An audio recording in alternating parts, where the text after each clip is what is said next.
Bäteşik halyçylary, heykeltaraşlary, fotosuraççylary, neşriyat işiniň hünärmenlerini we teleoperatorlary hasa işçileşdirdi we türkmenleriň wopal dostlary bolan alabaýlary basynyň bir näçe gyzykly dörjül işlerini hödürlemäge mümkinçilik berdi.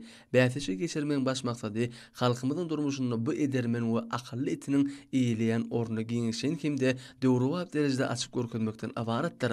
Mertligi, wopallygy, güýç guwaty, hoşniýetliligi, sadalyk alamatlanýan alabaýyň keşfi halkymyzyň düşünjesinde wopal dosty bilen geçen uzak taryhy ýolunyň dowamyna kemali geldi. Häzirki döwürde bu mäkem ara baglanşyk barha ösdürilýär. Bu gurda gahrman arkadamyzyň we arkadaly gahrman ferdarymyzyň izlerli tagallalary we berýän gollulary arkaly bir näçe degişli işler amala aşyrly. Häzirki dörjül bäsešiniň jelmeji tapgyrynyň sergisi hem şeýle işleriň hataryna münasip orny elýär. Şekillenir Sunut Müzeyiniň serler zanyna gurulan sergi alabaýlaryň asyrlaryň dowamyny türkmen halkynyň durmuşyny uly orny elýänini görkezýär. Elbetde, türkmen alabaý ýaly tebigatyň we adam zekiniň döredini gözelligi, nusxawy edebiýaty hemde halk dörejülügini şol sany nakyllarda, dessanlarda, häzirki zaman türkmen edebiýatyny öz beýany tapýar.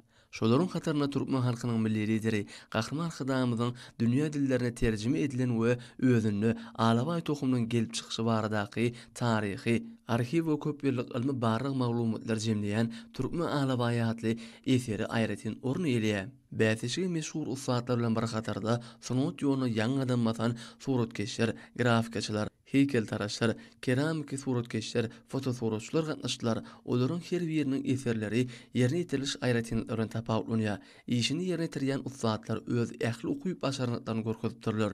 Netijede ajaýyp sunut eseri peýda boldy.